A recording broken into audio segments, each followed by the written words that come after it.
5 glittering championship rings, a scandalous 9-day marriage to Hollywood royalty, midnight escapes to the casinos of Las Vegas right in the middle of the most important sporting events of the year, and a flowing white wedding dress that paralyzed the nation.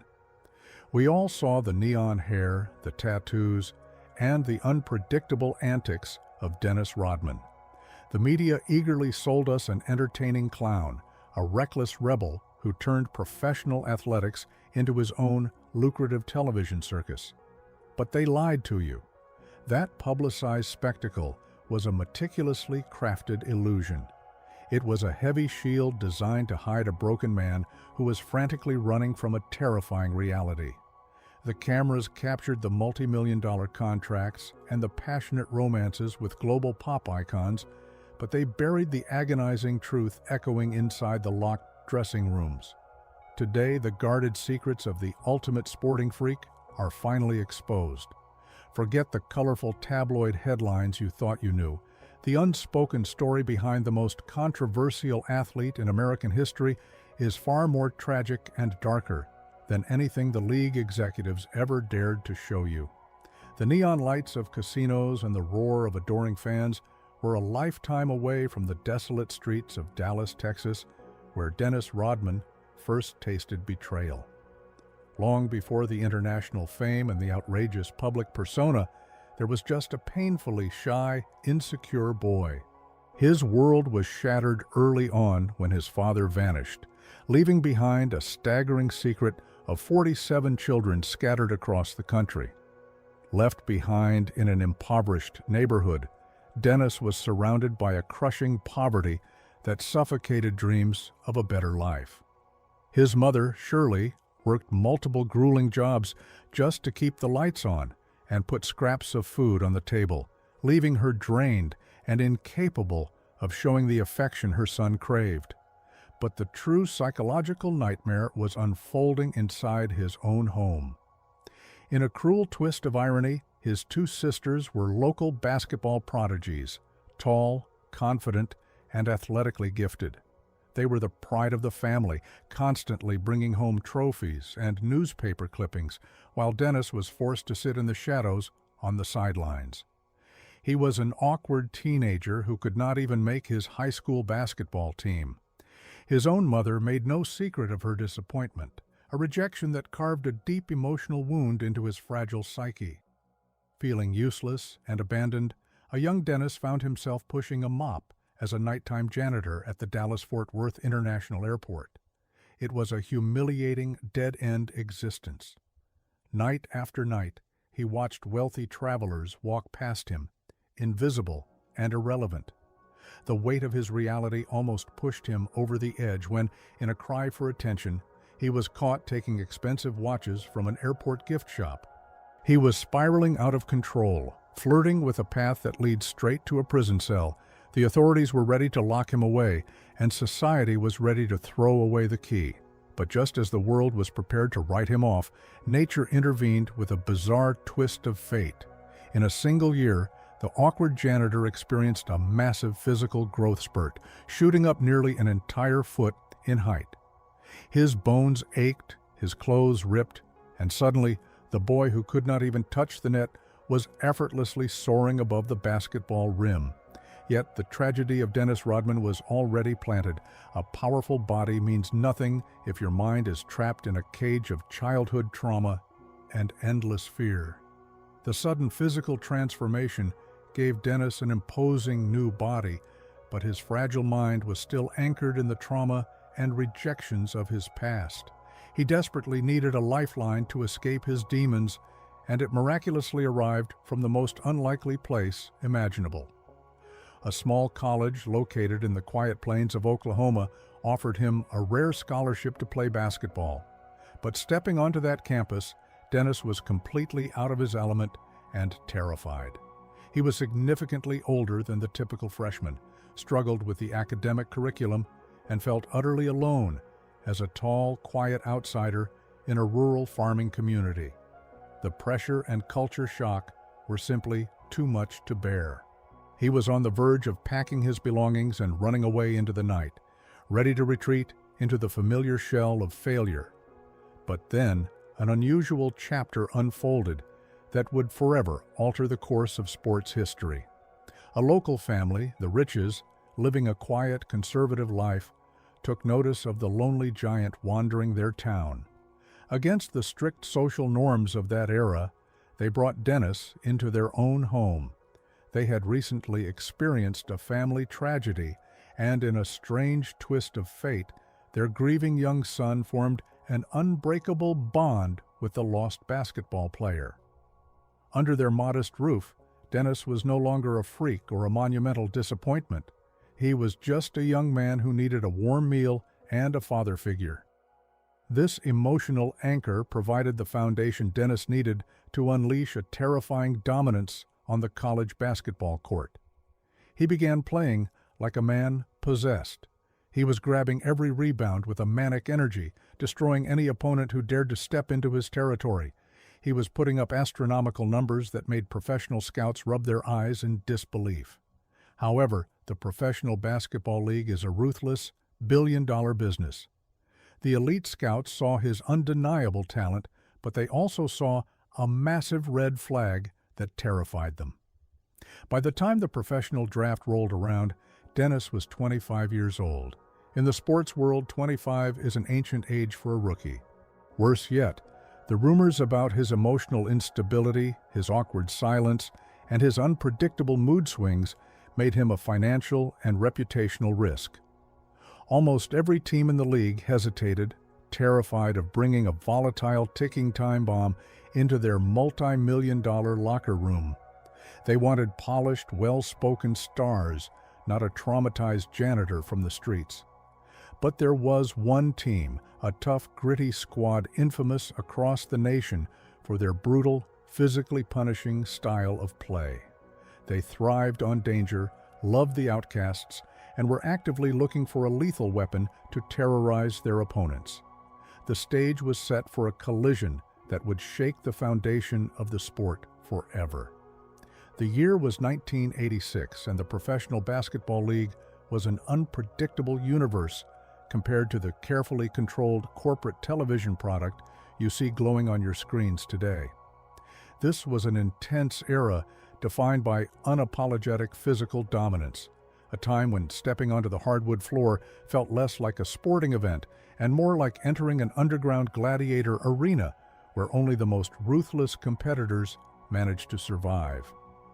While other wealthy franchises in cities like Los Angeles and Boston were busy building expensive rosters filled with elegant superstars who passed the ball with balletic grace, the industrial city of Detroit was methodically assembling a terrifying gang of sporting villains. They were officially known as the Detroit Pistons, but the frightened national media, the opposing teams, and the concerned league executives simply called them the Bad Boys.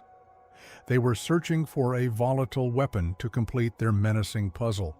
They did not want a polite gentleman, they needed a relentless warrior who possessed zero regard for his own safety or the safety of anyone foolish enough to stand in his path. And exactly when they needed this final explosive ingredient the most, a troubled, incredibly athletic 25-year-old rookie named Dennis Rodman fell right into their waiting laps. Can you imagine the shock and the frantic whispers rippling through the conservative boardrooms of the league when this unpredictable, emotionally volatile young man from the streets of Texas was finally handed a professional jersey? The sports experts aggressively criticized the decision on national television, insisting that bringing such an unstable individual into a locker room filled with giant egos and aggressive tempers was a guaranteed recipe for a public disaster. But those wealthy analysts sitting in their comfortable studios completely misunderstood the psychological mastermind who was orchestrating this chaotic symphony behind the locked metal doors of the Detroit locker room. His name was Chuck Daly, the impeccably dressed head coach of the controversial team, and he possessed a rare, empathetic ability to read the hidden emotional scars of his aggressive players. Chuck Daly looked past the awkward silence, past the strange defensive mechanisms, and stared directly into the shattered heart of Dennis Rodman. For the very first time in his chaotic, painful life, Dennis did not encounter a disappointed authority figure ready to throw him out into the cold streets. Instead, he found the exact missing piece he had been searching for since his biological father abandoned him. Chuck Daly instantly became the unwavering father figure, offering the fierce protection, the emotional warmth, and the psychological validation that Dennis was starving for. Under the wing of his sophisticated mentor, the towering rookie was given an empowering directive. He was forbidden from ever worrying about scoring points to impress the audiences, and instead, he was commanded to unleash his relentless, ferocious energy entirely on destroying the offensive strategies of their enemies. This monumental psychological connection transformed a frightened outcast into the most terrifying defensive force the sporting world had ever witnessed, setting the stage for a success that would rewrite the history books of the entire league. As the punishing, physically exhausting seasons rolled forward toward the historic years of 1989 and 1990, the Detroit Pistons evolved into an unstoppable juggernaut that terrorized every franchise across the nation. At the pulsing heart of this deafening success stood Dennis Rodman, who was aggressively reinventing the concept of defensive basketball through sheer madness and a concerning level of personal obsession. While the glamorous superstars of the league were obsessed with scoring points, shooting commercial advertisements, and basking in the adoration of millions, Dennis was rapidly descending into a dark, isolated psychological space that no one else could understand. He simply did not care about the flashing cameras, the lucrative endorsement deals, or the loud cheers filling the colossal arenas every single night. Instead, he developed a manic, clinical fixation on the mathematical rotation of the heavy basketball as it flew through the air. While his wealthy teammates were out enjoying the extravagant privileges and the endless parties of their newfound fame, Dennis would lock himself alone in dark, empty film rooms for hours upon grueling hours. He would endlessly replay grainy videotapes, desperately studying exactly how the ball bounced off every inch of the solid metal rim, analyzing the unique spin generated by every opposing player in the league. He was meticulously rewiring his brain to anticipate the exact trajectory of a missed shot before the opposing athlete even released the ball from their hands. This intense, mind-altering dedication transformed him into an absolute rebounding machine, a relentless phantom who demoralized the most talented athletes on the face of the planet. But this unprecedented level of on-court dominance demanded a terrifying physical and emotional toll that the shining television cameras failed to capture for the eager public. The dark side of fame was already beginning to stealthily weave its poisonous roots deep into the fabric of his daily existence. After every grueling, violent game, Dennis would sit alone in the echoing locker room long after the journalists had left, slowly peeling off his sweat-drenched uniform to reveal massive hands covered in agonizing open blisters and a battered body covered in deep purple bruises. He was literally sacrificing his own physical well-being, destroying his joints and tearing his muscles, merely to protect the sacred family dynamic he had finally found within the fierce brotherhood of the tough Detroit team. Together, they secured 2 consecutive, glorious championship titles, elevating Dennis to the absolute pinnacle of professional sports and turning the former homeless janitor into a wealthy, universally recognized household name. Yet, despite the enormous golden trophies, the massive multi-million-dollar contracts, and the deafening roar of victory echoing through the cold streets of Detroit, a massive, expanding void was growing unchecked within his chest. The tragic reality was that his entire fragile sense of personal worth, his newly constructed identity, and his emotional stability were dangerously dependent on the continued presence of his beloved coach and his adoptive basketball family. He was balancing precariously on the razor-thin edge of a blade, having absolutely no idea that his carefully constructed universe was about to collapse right before his terrified eyes, dragging him down into an inescapable abyss. Every glorious, seemingly invincible empire eventually crumbles into forgotten dust. But for the emotionally fragile Dennis Rodman, the highly publicized fall of the Detroit Pistons dynasty was not just a mere professional setback. It was a catastrophic and profoundly soul-crushing emotional apocalypse. The terrifying unraveling began with a relentless series of massive psychological blows that struck him directly in his most vulnerable childhood wounds.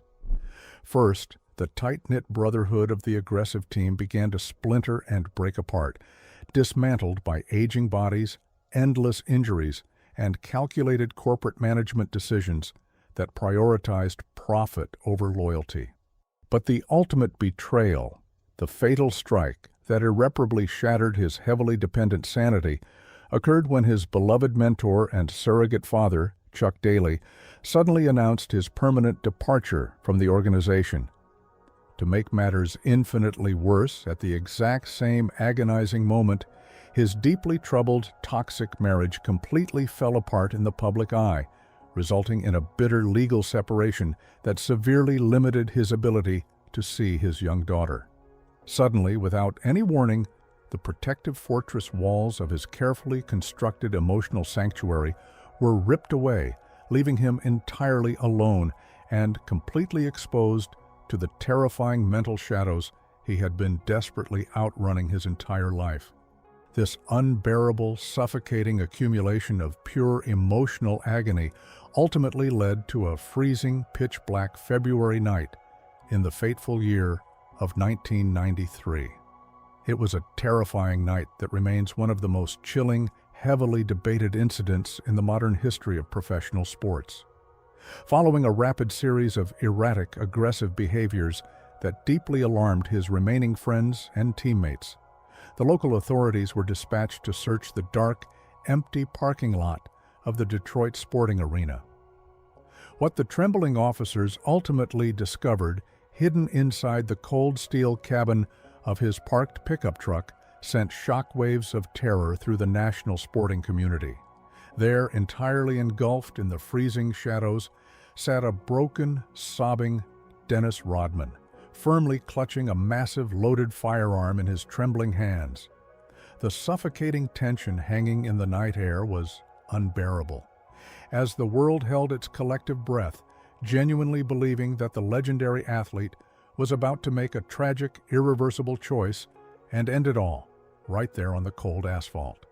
The ruthless media exploded into an absolute frenzy, circling the tragedy like hungry vultures, desperate for a sensational headline. However, as the agonizing hours slowly ticked by in the absolute darkness, surrounded by flashing emergency lights, an almost supernatural psychological transformation began to silently take place inside that small truck cabin. Dennis later revealed in emotional, shocking interviews that he did indeed destroy a fundamental part of himself that dark night. However, he did not harm his physical body. Instead, he permanently and ruthlessly eradicated the frightened, painfully shy, desperately people-pleasing young man who had spent his entire life begging for conditional approval. He forcefully pulled the heavy trigger on the old, vulnerable version of himself, burying his deep insecurities once and for all. When the freezing morning sun finally broke through the gray Detroit clouds and Dennis slowly stepped out of that cold vehicle, the timid, heavily disciplined basketball player was gone forever. In his exact place emerged a fearless, unstoppable, and completely unhinged new entity who was fiercely determined to force the world to accept him exactly as he was, no matter how shocking or controversial that aggressive new reality might be. The ultimate unapologetic rebel was born from the dark ashes of his own despair, and the professional league was entirely unprepared for the sheer chaos that was about to be unleashed. After the freezing, life-altering night in the dark parking lot, the conservative executives of the Detroit organization realized they could no longer control the unpredictable storm brewing inside their star defender. In a swift, desperate move, they shipped Dennis deep into the sweltering heart of Texas, trading him directly to the San Antonio Spurs. Now you have to truly understand the monumental culture clash that was about to take place, because it was nothing short of a spectacular psychological collision. The city of San Antonio was a quiet, traditional, and deeply conservative military town, a place that proudly valued strict discipline, polite manners, and absolute conformity above all else. The shining face of their beloved franchise was a polite, soft-spoken superstar named David Robinson, a man famously known as the Admiral because of his military background and squeaky clean public image. Throwing an unhinged, rebellious Dennis Rodman into this rigid environment was like dropping a lit match into a barrel of explosive gasoline.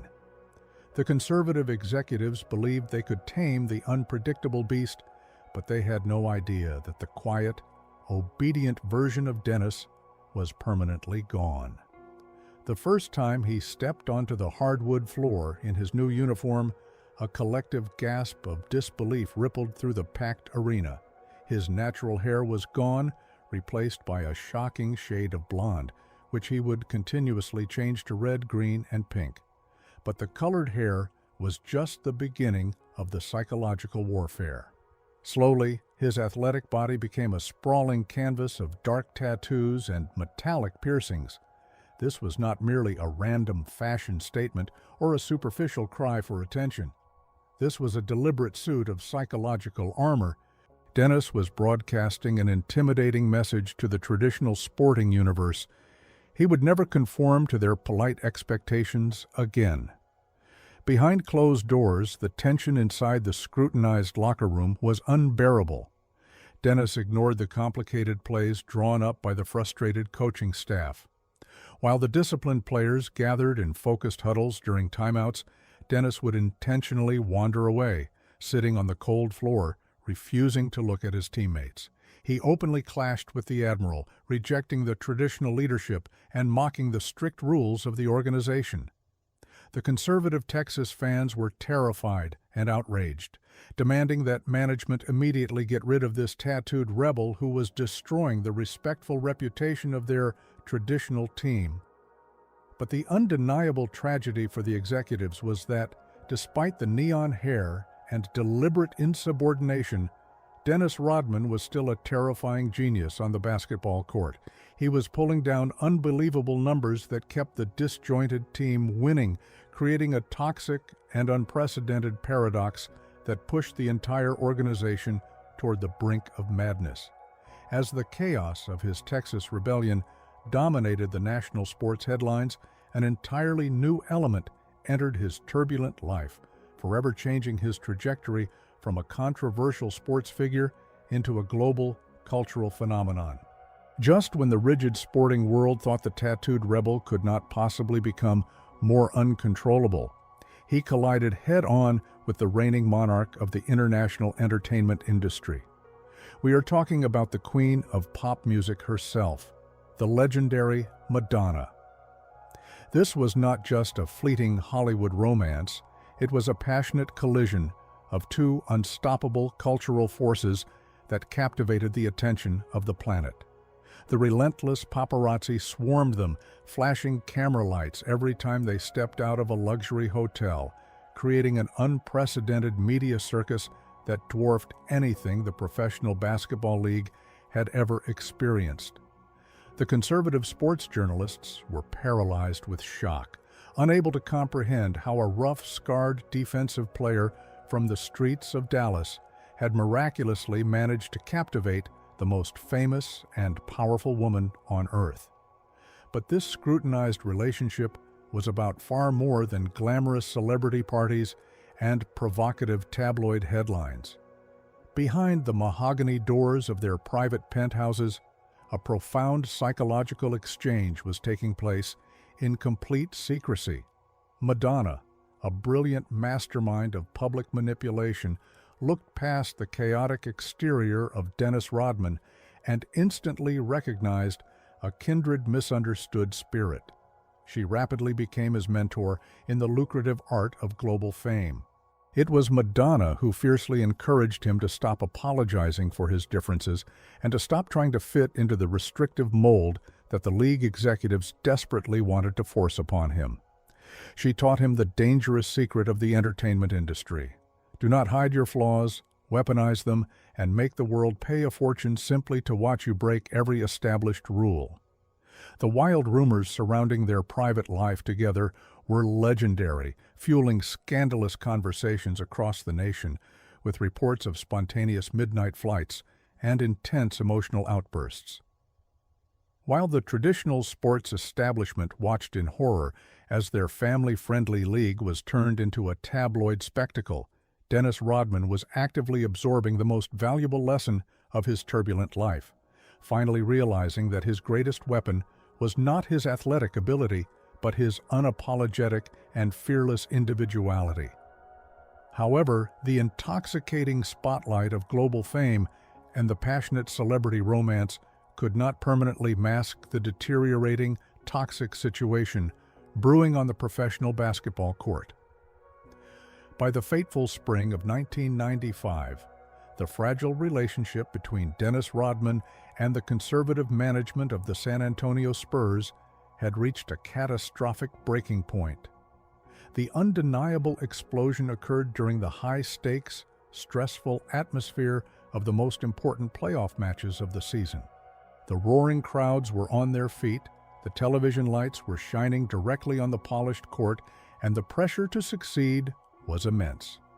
But Dennis, alienated and exhausted by the rigid rules of the polite organization, decided he had finally experienced enough of the heavy charade. In an act of blatant defiance that sent shockwaves of fury through the ownership box, Dennis Rodman casually removed his athletic shoes right in the middle of a crucial playoff game. He tossed them aside, slumped down on the wooden floor, and completely refused to participate, abandoning his shocked teammates when they desperately needed him the most. It was the unforgivable sin in the strict, disciplined world of professional sports. The polite face of the franchise, David Robinson, was left speechless, unable to comprehend the audacity and the destructive nature of his teammate. The furious executives of the Texas organization had finally seen entirely too much chaos, and they aggressively decided to rid themselves of the walking nightmare, regardless of the embarrassing financial and athletic cost. They were so desperate to remove Dennis from their pristine environment that they practically gave him away for nothing, trading the dominant rebounding champion for an average, easily forgotten backup player. Suddenly, the chaotic, wild music abruptly stopped, and Dennis Rodman found himself sitting alone, isolated, and surrounded by an eerie silence. He was now 34 years old, an undesirable age in a league obsessed with young, easily controllable athletic talent. His undeniable skills on the court were entirely overshadowed by his terrifying reputation as a toxic, impossible-to-manage locker room cancer. Every single general manager, owner, and coach in the professional league looked at the tattooed rebel and firmly locked their doors. The dark whispers circulating through the connected sports world were unanimous and cruel. The chaotic career of the greatest defensive player was permanently finished. He was written off as a tragic, unhinged failure who had foolishly thrown away his miraculous athletic gift for a few fleeting moments of cheap tabloid fame. But in the deep shadows of his sudden exile, a calculating and deeply spiritual mind in a completely different city was quietly watching the disastrous situation unfold, preparing to make the most dangerous, history-altering gamble the sport had ever witnessed. The complete isolation of Dennis Rodman from the professional basketball universe seemed undeniable and permanent. He was widely considered the ultimate radioactive outcast, a terrifying pariah that no general manager would dare to touch. But fate, in its twisted fashion, was about to orchestrate the most shocking alliance in the history of modern sports. Up in the windy city of Chicago, A massive, highly successful franchise was desperately bleeding. The legendary Chicago Bulls, led by the global icon of the sport, Michael Jordan, and his versatile right-hand man, Scottie Pippen, had recently suffered a devastating public playoff defeat. They were missing a crucial, aggressive physical presence in their rotation, a gaping hole that needed to be filled if they ever wanted to reclaim their championship glory. However, the thought of bringing Dennis Rodman into their pristine locker room was deeply repulsive to the core foundation of their successful organization. For years, Dennis had been the terrifying face of their most hated enemy, the brutal Detroit Bad Boys. He had spent countless grueling seasons aggressively elbowing Michael Jordan, throwing Scottie Pippen to the hardwood floor, and intentionally inflicting painful physical and psychological bruises on the Chicago superstars. The toxic blood between them was legendary, a fierce, burning hatred that captivated the national media. But the deeply spiritual, unconventional head coach of the Chicago Bulls, a thoughtful man named Phil Jackson, possessed a highly sophisticated psychological vision. He quietly studied the tattooed outcast and completely ignored the blinding circus of neon hair and scandalous tabloid headlines. Instead, the brilliant coach saw a broken, misunderstood athletic genius who was entirely starving for a structured, protective family environment. In a highly secret, tense private meeting orchestrated behind the closed mahogany doors of a wealthy general manager's luxury estate, the unthinkable occurred. The executives offered Dennis Rodman a strict conditional opportunity for sporting redemption. But there was one massive non-negotiable condition that had to be met before the contract could ever be officially signed. Dennis Rodman, the fiercely proud rebel of the league, was strictly forced to stand directly face-to-face with the man he had tormented for years. He had to personally and completely apologize to Scottie Pippen for the years of brutal physical and emotional abuse he had inflicted upon him during their vicious battles. The suffocating tension inside that silent, luxurious room was unbearable, a volatile psychological standoff between two scarred athletic titans. Yet, in a shocking moment of profound vulnerability, the towering tattooed rebel slowly lowered his aggressive defenses and swallowed his massive pride. The bitter enemies forged a fragile, uneasy alliance, officially creating the most devastatingly effective and controversial athletic trio the sporting world had ever laid its terrified eyes upon. Stepping directly into the bright, scrutinized spotlight of the massive Chicago sporting arena, the completely reformed Dennis Rodman immediately found himself plunged into an entirely new, incredibly complex psychological ecosystem. The Chicago Bulls were not just a regular athletic team, they were a massive, tightly controlled, global corporate empire. At the undisputed top of this rigid hierarchy sat Michael Jordan, a man whose terrifying obsession with absolute perfection dictated every breathing moment inside the locker room doors. Michael Jordan provided the strict, unforgiving discipline, ruthlessly demanding flawless excellence from every player who dared to lace up their athletic shoes beside him. Scottie Pippen, with his calm, empathetic demeanor, provided the crucial emotional glue that carefully held the deeply stressed team together during the most grueling moments of the exhausting season. But into this perfectly balanced machinery walked the ultimate unpredictable human tornado. Dennis Rodman was pure, unadulterated chaos, completely incapable of following the rigid societal rules that bound ordinary men. This is exactly where the profound psychological genius of the brilliant head coach, Phil Jackson, truly shone brighter than any championship ring. Rather than attempting to force the untamed spirit of his tattooed star into a restrictive corporate box, the deeply philosophical coach utilized ancient Native American spiritual teachings and Zen Buddhist philosophies to masterfully handle the highly unpredictable situation. He famously referred to Dennis Rodman as a fiercely independent spiritual entity from ancient indigenous traditions who specifically acts backward and intentionally breaks established social norms to teach the larger rigid community necessary spiritual lessons about flexibility and ultimate freedom. The brilliant coach quietly pulled Dennis aside and offered him a rare, deeply understanding psychological compromise that completely shocked the traditional sporting establishment. He looked directly into the scarred face of the controversial star and firmly promised him complete personal freedom away from the suffocating television cameras, allowing him to endlessly party in loud venues and engage in scandalous behavior, entirely on one non-negotiable condition. The second Dennis Rodman stepped his expensive athletic shoes onto the polished hardwood floor, he had to ferociously surrender his entire physical being and his massive basketball mind directly to the strict collective goal of the powerful team.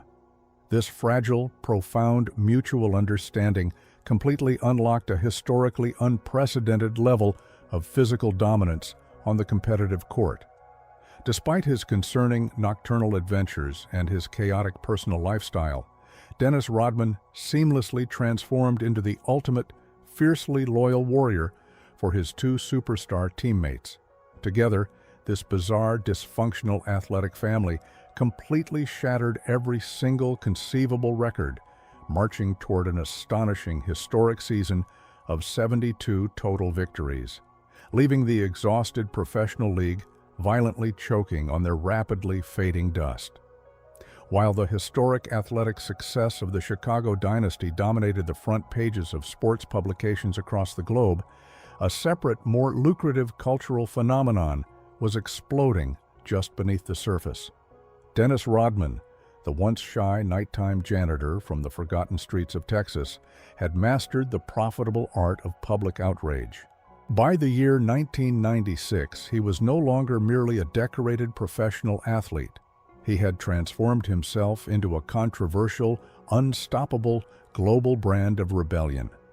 This calculated transformation reached its climax with the anticipated release of his fiercely unapologetic autobiography.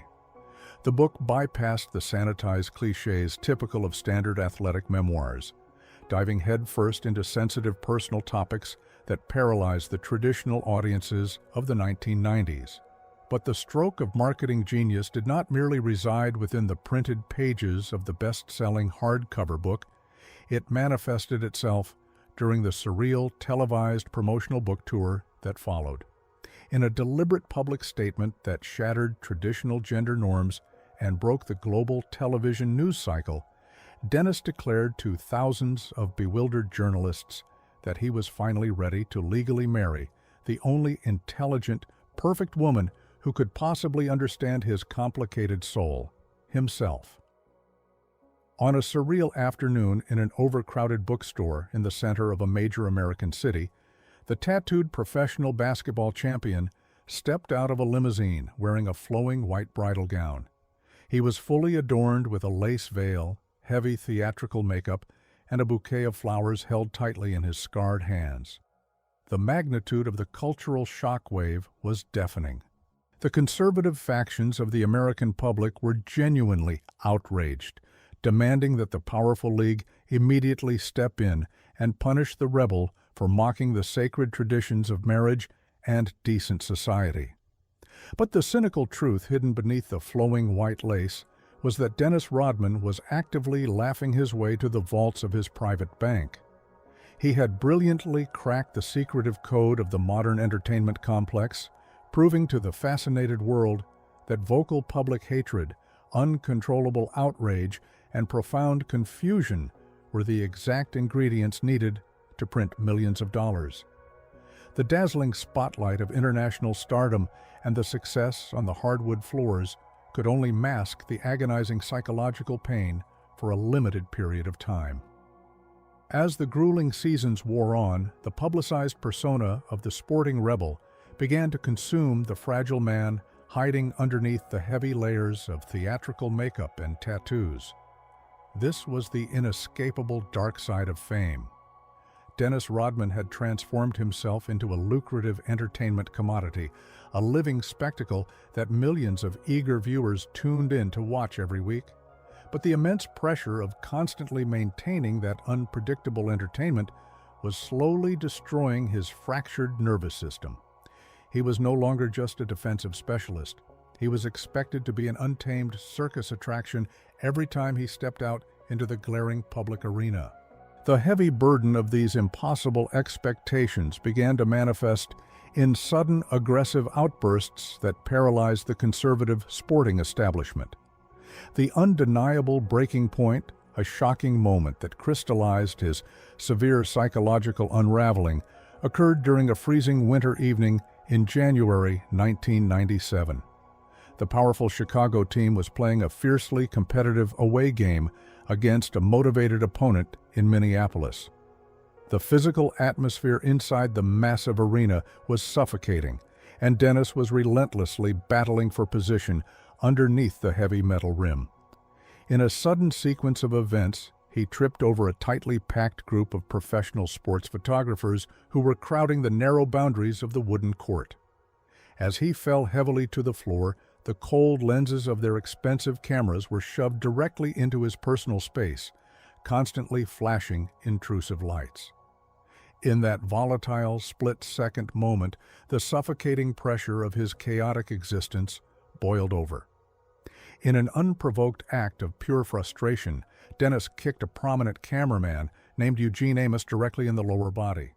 It was a disturbing physical manifestation of his unhealed trauma and his inability to escape the constant, invasive glare of the relentless media machine.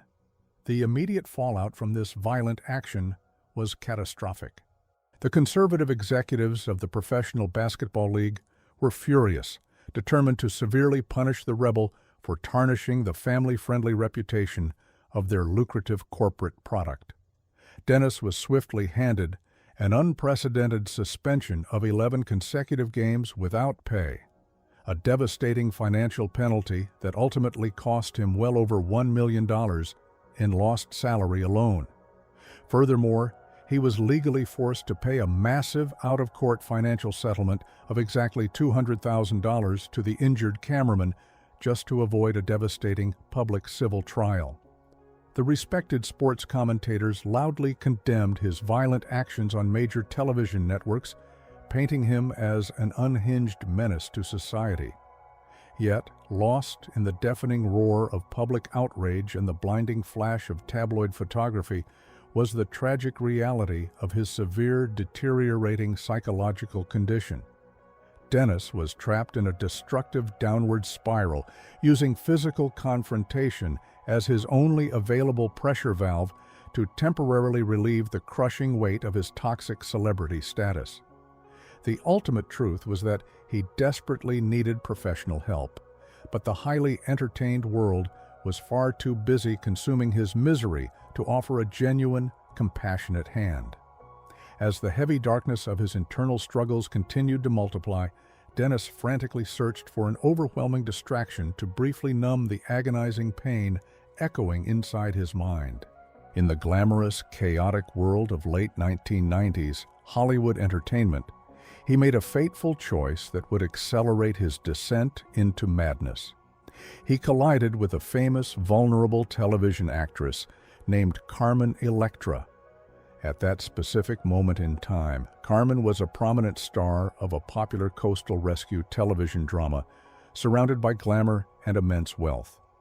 However, hidden behind her photographed smile was a deep, agonizingly fresh river of personal tragedy.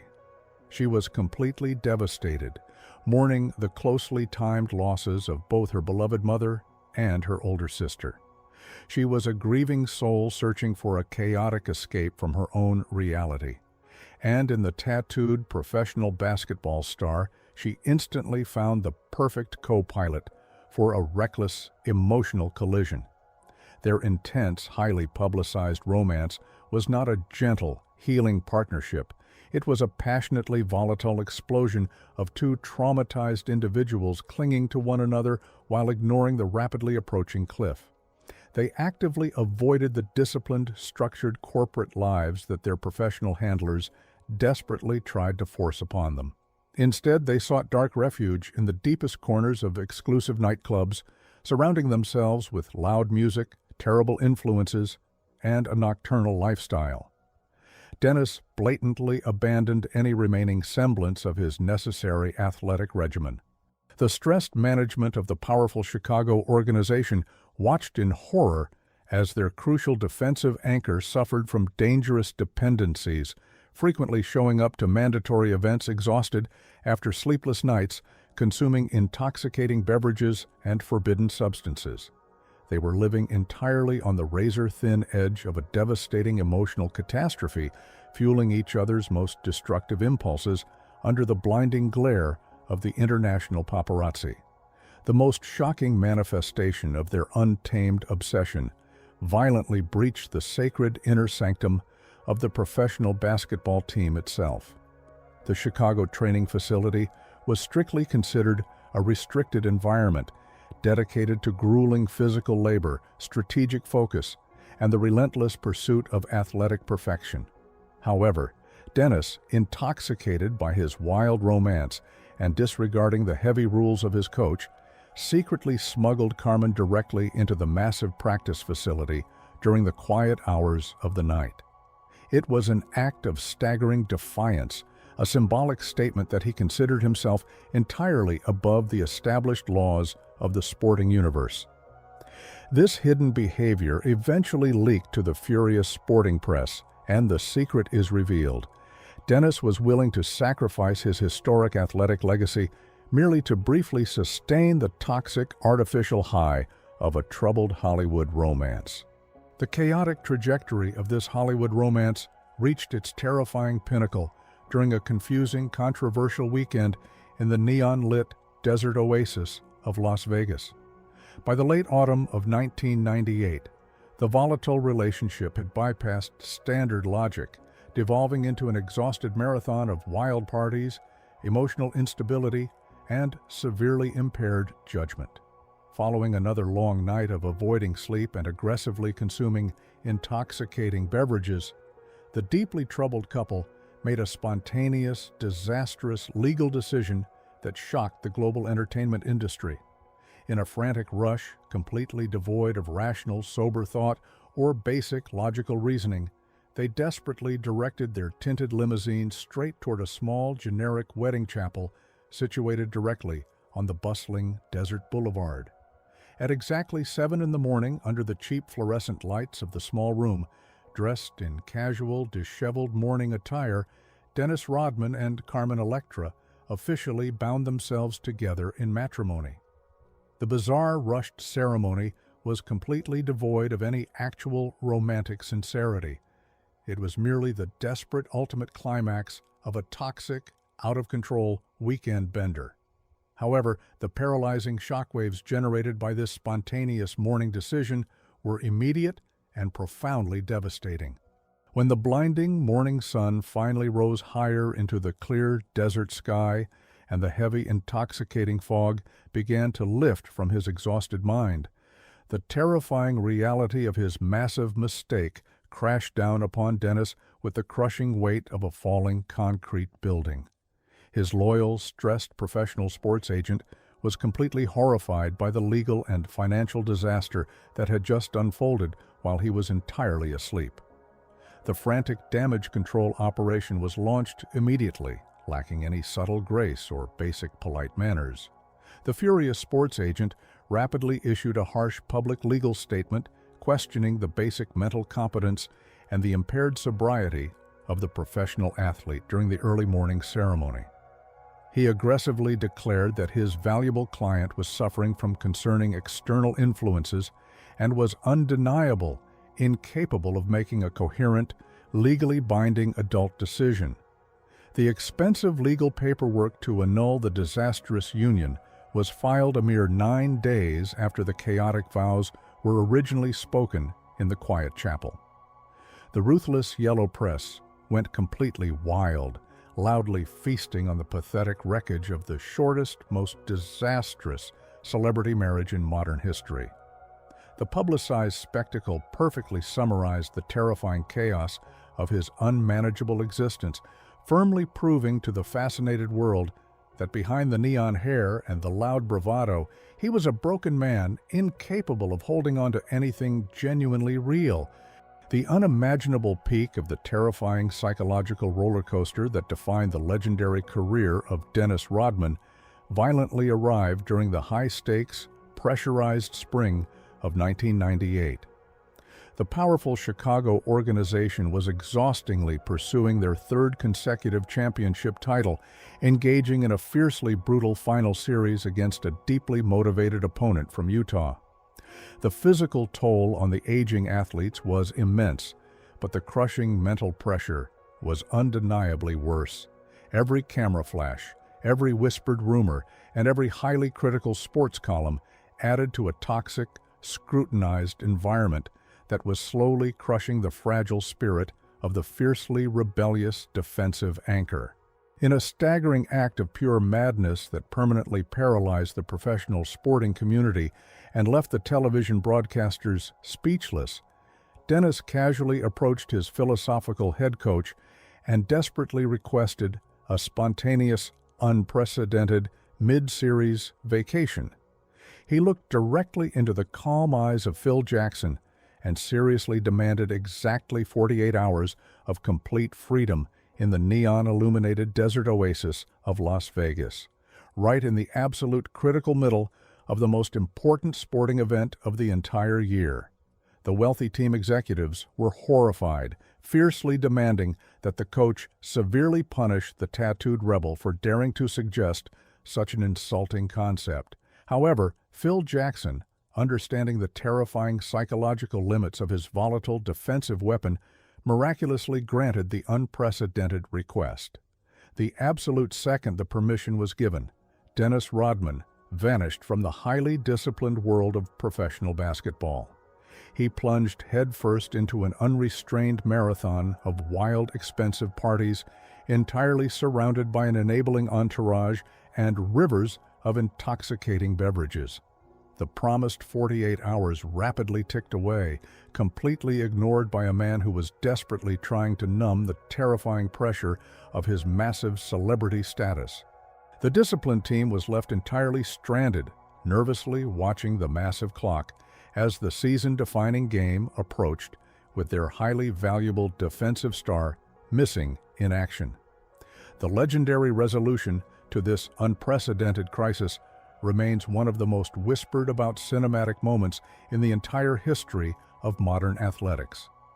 When it became undeniably clear that Dennis Rodman had no conscious intention of voluntarily returning to his strict professional obligations, the undisputed leader of the team, Michael Jordan himself, was strictly forced to take highly aggressive personal action. The fiercely competitive global superstar literally boarded a private aircraft, flying directly into the chaotic heart of the desert city to personally retrieve his deeply troubled teammate. The surreal image of the greatest athlete on the entire planet banging on the heavy wooden door of a trashed hotel suite to physically drag a heavily pierced, exhausted Dennis Rodman out of a messy bed is burned into the dark folklore of the league. He was violently pulled from the chaotic grip of his wild environment, hastily shoved onto a fast private jet, and forced back onto the polished hardwood floor, where, in a terrifying display of pure athletic genius, he miraculously performed exactly as needed, defying every known biological and psychological law of human endurance.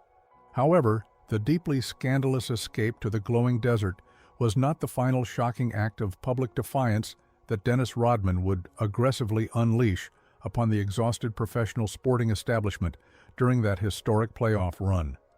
The thick, intoxicating taste of unpunished rebellion had entirely emboldened the tattooed star, pushing him to aggressively seek out even more bizarre, inappropriate avenues for his uncontainable energy. Just days after the massive incident in the Desert Hotel, when the strictly disciplined team was heavily mandated to attend a crucial, highly strategic practice session to meticulously prepare for the most difficult opponent of the entire season, the unthinkable violently happened once again. Dennis completely failed to show up to the strictly closed practice facility. The concerned coaching staff frantically searched everywhere, aggressively calling his deeply embarrassed representatives, entirely unable to locate the essential defensive player. The paralyzing truth of his shocking whereabouts was violently revealed to the stunned nation not through a respectful private phone call, but directly through a massive live television broadcast of a professional wrestling entertainment program.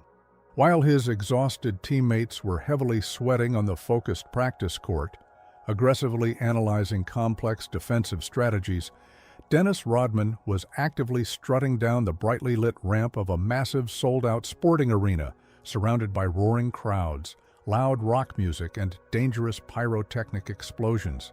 He had completely abandoned his serious professional basketball career to violently participate in a heavily scripted, deeply chaotic athletic soap opera alongside the legendary entertainment icon, Hulk Hogan. He was violently swinging heavy metal folding chairs, aggressively taunting the furious audience, and entirely bathing in the massive adoration of a completely different demographic. The respected sports journalists were absolutely paralyzed with pure outrage. They furiously penned critical articles demanding that the powerful league permanently ban the heavily tattooed rebel for violently making a humiliating mockery of their sacred professional sport. The completely embarrassed league executives immediately slapped him with massive, unprecedented financial fines, desperately trying to assert some fleeting semblance of control over the uncontrollable situation. But the absolute brilliant truth, hidden beneath the loud spectacle of the wrestling ring, was that Dennis had finally found his perfectly matched sanctuary.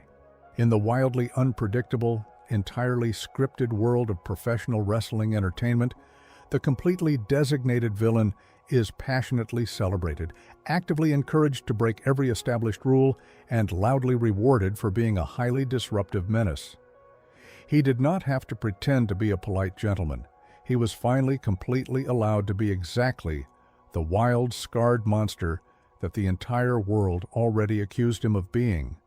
Despite the suffocating circus of missing mandatory practices, unprecedented financial penalties, and chaotic desert escapes, the fiercely resilient Chicago athletic dynasty miraculously pushed forward toward their ultimate historic destiny.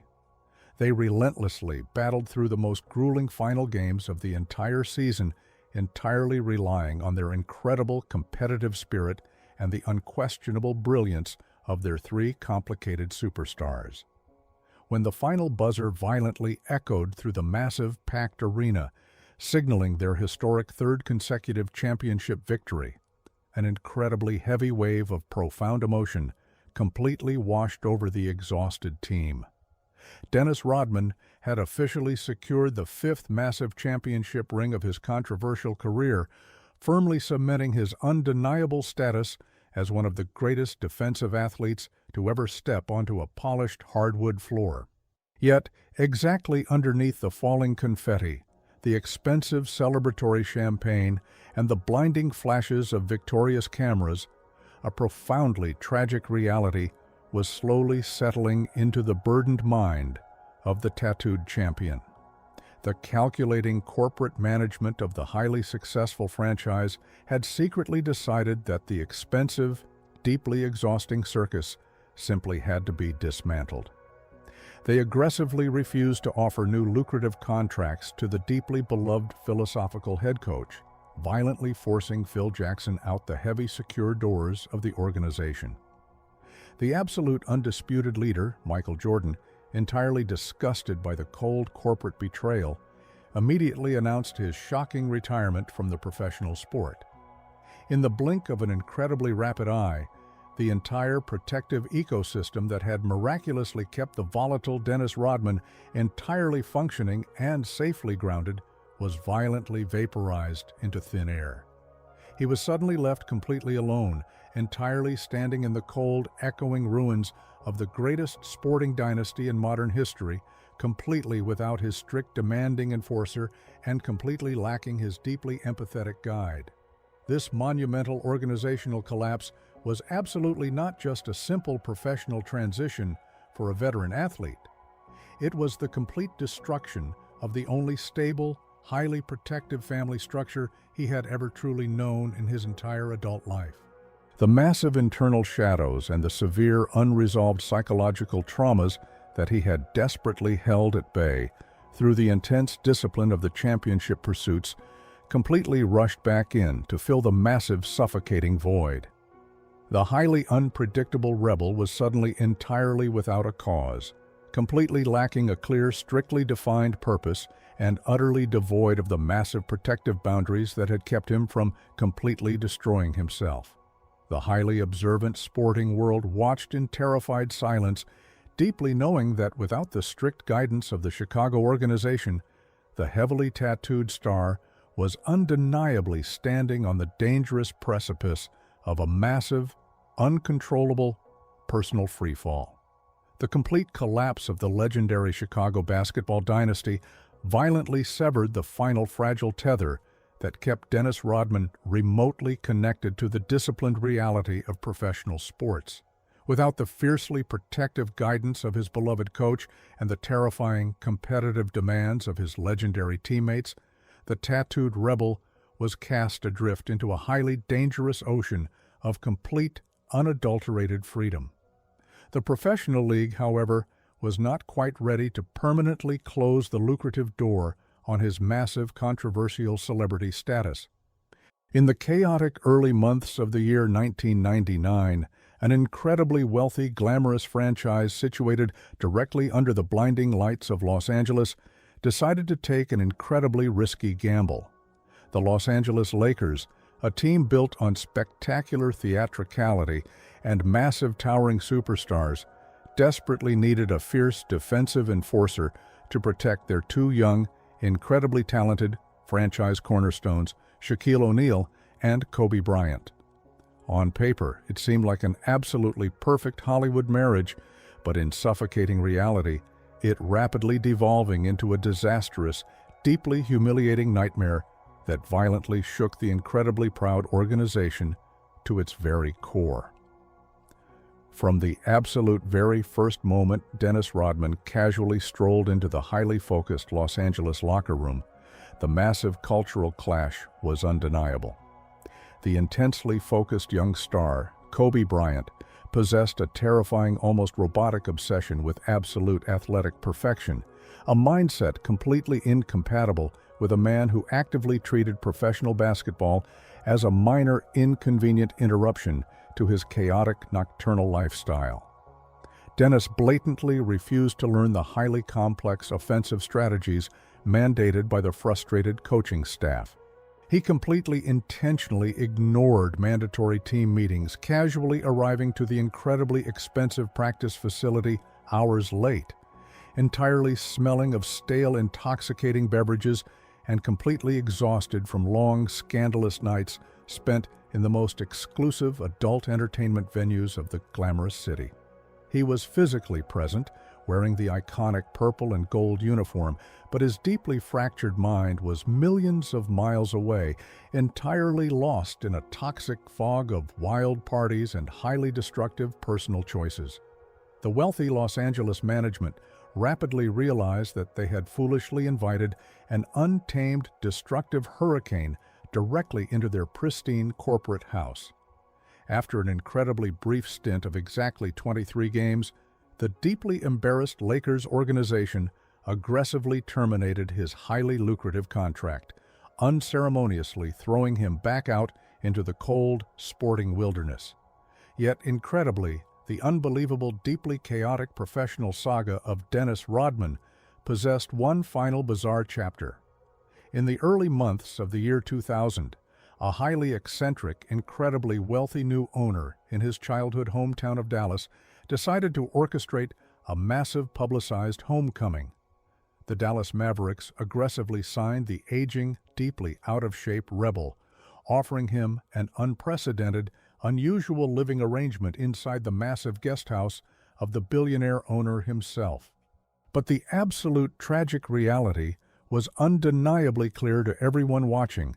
the magical, terrifying athletic spark was permanently extinguished. Dennis aggressively clashed with the polite young stars of the Texas franchise, violently criticizing their gentle leadership styles and completely refusing to act as a supportive veteran mentor. His deeply toxic tenure in Dallas lasted a mere 29 days before he was aggressively permanently expelled from the team, completely cementing his absolute final and deeply humiliating exile from the Professional Basketball League forever.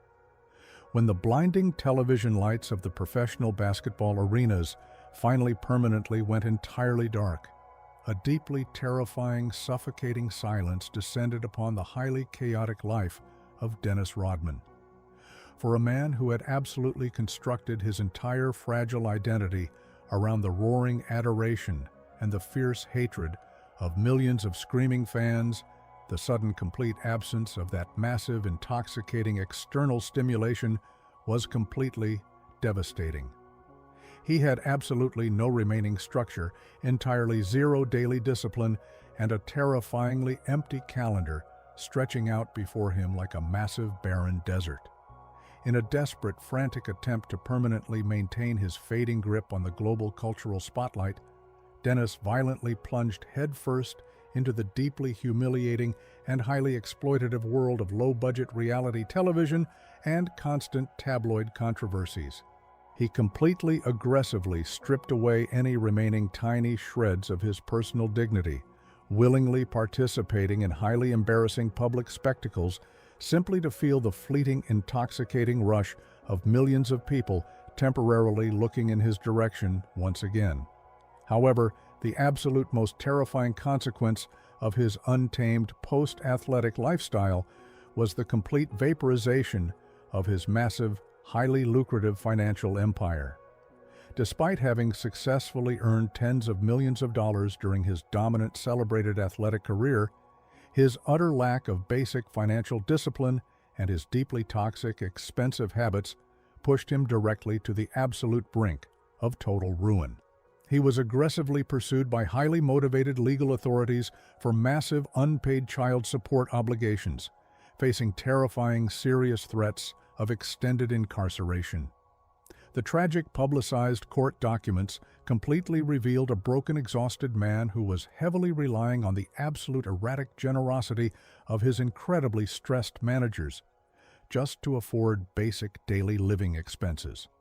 The ultimate fiercely aggressive rebel who had once commanded the highest financial salaries in the entire professional sporting world was now publicly, humiliatingly begging for financial leniency, entirely, completely stripped of his massive athletic armor. Yet, completely incredibly, the absolute most shocking, bizarre stunt of his deeply chaotic life was still violently waiting just over the international horizon.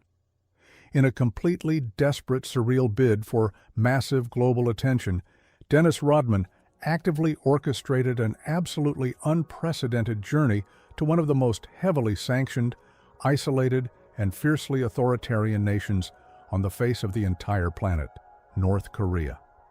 The highly connected global political establishment watched in sheer horror as the unpredictable former athlete proudly paraded around the highly militarized capital city, actively forming a deeply bizarre personal friendship with the absolute, unquestionable supreme leader of the secretive nation. He aggressively, loudly defended the controversial dictator on major international television networks, completely ignoring the massive, tragic human rights abuses occurring just beyond the heavily guarded palace walls.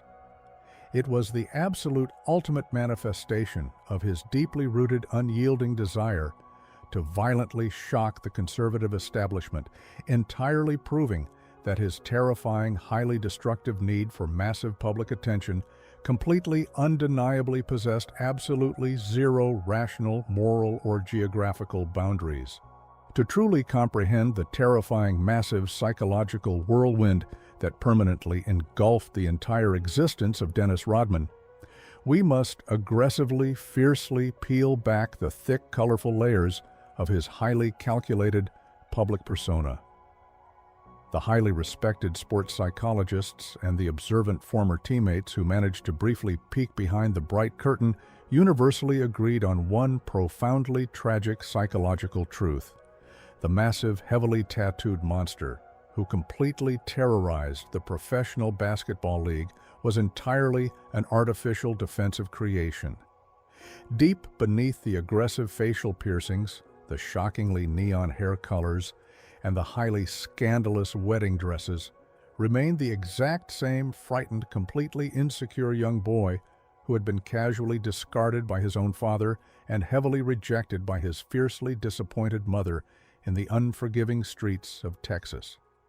Every single shocking publicized tabloid controversy, every violently aggressive outburst on the polished hardwood floor, and every bizarre physical modification was a massive, carefully constructed psychological brick added to an incredibly thick, towering fortress wall. Dennis Rodman actively transformed himself into an untouchable and fiercely intimidating public freak, precisely because it was infinitely safer to be aggressively hated, loudly mocked, and misunderstood by the massive global public than to be genuinely quietly known and intimately rejected by those he deeply cared about. He completely brilliantly weaponized his unhealed trauma, loudly demanding that the terrified conservative society actively pay attention to him strictly on his own chaotic, unpredictable terms. He loudly played the role of the uncontrollable, highly entertaining clown, but the heavy, suffocating mask he wore 24 hours a day was slowly, methodically suffocating the fragile, sensitive human being trapped entirely inside. The absolute terrifying price he was forced to pay for this massive, controversial fame was a life entirely, completely devoid of genuine, deeply rooted peace. The deeply tragic emotional stories shared by those who briefly managed to breach his massive, highly intimidating defenses paint a profoundly sorrowful, deeply unsettling picture of a man entirely, completely exhausted by his own relentless, highly aggressive creation. He would frequently violently break down into heavy, uncontrollable tears in the dark, empty confines of luxurious locker rooms, completely overwhelmed by the crushing, suffocating weight of the terrifying, demanding character he was strictly forced to constantly portray. He became the absolute, undisputed king of the global athletic outcasts, entirely paving the way for future generations of fiercely independent, expressive athletes. But he ultimately sacrificed his own fragile, deeply damaged soul to completely, permanently achieve that monumental, highly historic status. The absolute, unvarnished truth was that Dennis Rodman was never truly fighting against the strict, conservative rules of the wealthy professional league. He was fiercely, aggressively battling the massive, terrifying, and deeply inescapable shadows of his own completely shattered mind. When the final heavy dust completely, permanently settled on the most controversial, chaotic athletic career in the entire modern history of professional sports, the highly conservative, rigid global athletic establishment was strictly forced to confront a massive, uncomfortable, and undeniably psychological reality. Dennis Rodman was absolutely not just a fleeting, highly destructive cultural anomaly who miraculously stumbled into 5 massive, highly coveted championship rings. He was a towering pioneer who aggressively shattered the heavily fortified, restrictive mold of the traditional, deeply polite professional athlete. Before his bright neon hair exploded onto the polished hardwood floors, before the massive canvas of dark tattoos covered his athletic frame, and before the scandalous wedding dresses paralyzed the evening television news broadcasts, the entire professional league was a sanitized, strictly controlled corporate environment entirely dominated by perfectly polished gentlemen who eagerly obeyed every single unwritten rule of conservative societal expectations. Dennis violently, relentlessly took a massive, heavy sledgehammer to that pristine, suffocating glass house, loudly declaring to the entire terrified, completely fascinated world that an individual could be profoundly broken, incredibly flawed, and fiercely, unapologetically different, yet still completely dominate the highest demanding pinnacle of competitive physical achievement. He actively, single-handedly dragged the incredibly stiff traditional sport, violently kicking and screaming directly into the modern, highly expressive era of pure, unadulterated individual freedom. Every single modern professional athlete who currently proudly displays a massive sleeve of highly intricate tattoos, who boldly, fearlessly experiments with highly eccentric avant-garde high-fashion choices, or who aggressively speaks their completely unfiltered controversial mind on a global public platform, owes an incredibly massive unpaid psychological debt of profound gratitude to the absolute undisputed original rebel from the forgotten, impoverished streets of Texas. He courageously, recklessly walked directly through the intense, destructive, unforgiving fire of massive public hatred, devastating tabloid scandals, and unprecedented financial penalties, so that the next generation could casually, easily run entirely free to express exactly who they truly are. Yet, exactly as we carefully, meticulously attempt to permanently categorize and neatly package his massive, complex, and deeply contradictory legacy for the dusty history books, a profound, deeply unsettling, and heavily haunting question aggressively refuses to completely fade away into the quiet, silent shadows. We can easily count the massive, shining physical trophies, 2 incredible, fiercely fought championships with the brutal, highly intimidating Detroit organization, and 3 unbelievable, historically dominant titles completely secured alongside the legendary players in the wealthy city of Chicago. We can endlessly, passionately debate his miraculous, unprecedented rebounding statistics, numbers so absolutely staggering and mathematically bizarre that they completely defy any standard rational athletic logic or basic human explanation. We can even officially, permanently enshrine his deeply scarred, heavily tattooed name into the sacred, highly exclusive halls of the ultimate athletic fame, firmly cementing his absolute, undeniable status as a monumental, deeply historic physical force of nature. But the true absolute essence of the man who completely turned his severe unhealed childhood trauma and his agonizing emotional pain into a highly lucrative global cultural spectacle remains entirely elusive, actively slipping through our desperate fingers, exactly like dry, cold desert sand. He gave the demanding public entirely everything they ever asked for, violently bleeding his own traumatic experiences onto the front pages of the international press, yet he somehow managed to keep his true fragile heart entirely, completely hidden away from the blinding spotlights. When you finally deeply look past the blinding, aggressive flashes of the international paparazzi cameras, entirely ignore the deafening roar of the massive sold-out sporting arenas, and completely look far beyond the scandalous, highly provocative tabloid headlines that violently defined an entire dramatic decade of popular culture, what exactly is truly left standing in the quiet, echoing silence? Was he absolutely, undeniably a completely brilliant, highly calculating psychological mastermind who perfectly flawlessly understood exactly how to manipulate the massive, incredibly greedy media machine, aggressively turning their collective outrage into an endless, highly profitable river of sheer, unadulterated celebrity power? Or was he entirely, completely a deeply tragic, completely lost and heavily damaged soul, desperately, blindly crying out for basic, fundamental human connection while entirely trapped inside a suffocating, terrifying prison of his own chaotic, unstoppable creation? Perhaps the absolute most terrifying and deeply fascinating truth of all is that the dividing razor-thin line between profound, misunderstood genius and absolute unrecoverable inner turmoil simply does not exist at all. The absolute ultimate secret of Dennis Rodman, the final deepest mystery that he completely, permanently takes with him into the dark, quiet annals of sporting history, is that you absolutely cannot have the breathtaking, world-changing brilliance without completely, willingly accepting the terrifying, violently destructive storm that inherently always comes directly with it.